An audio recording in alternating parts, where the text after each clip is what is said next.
বন্ধুরা, আজ আপনাদের এমন একটি অসাধারণ ও মনোরম জায়গার সঙ্গে পরিচয় করিয়ে দেব, যেখানে চাইলে পুরো একটা দিন কাটাতে পারেন, আবার চাইলে এক রাত থেকেও প্রকৃতির শান্ত পরিবেশ উপভোগ করতে পারেন।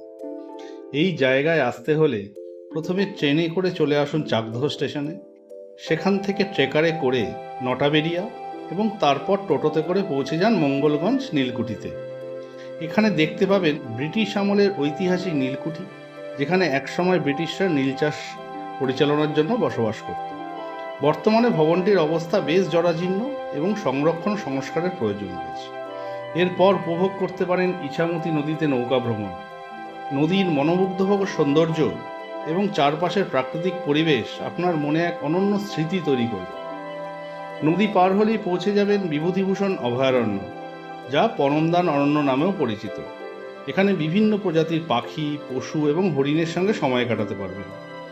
ঘন সবুজ অরণ্যের ভিতর দিয়ে হাঁটার অভিজ্ঞতা আপনাকে দেবে এক অন্যরকম প্রশান্তি এবং সতেজতা। আর দিনের শেষে নিরিবিলি পরিবেশে অবস্থিত পাশের টুরিস্ট লজে একটি শান্ত রাত কাটিয়ে এই সুন্দর ভ্রমণের স্মৃতি আরও উপভোগ করতে পারে। তাহলে আর দেরি কেন? প্রকৃতি, ইতিহাস এবং শান্তির এক অনন্য মেলবন্ধন উপভোগ করতে একবার অবশ্যই ঘুরে আসুন মঙ্গলগঞ্জ, নীলকুঠি ও বিভূতিভূষণ অভয়ারণ্য থেকে। ভিডিওটি ভালো লাগলে লাইক, শেয়ার এবং চ্যানেলটি সাবস্ক্রাইব করতে ভুলবেন না যেন। ধন্যবাদ।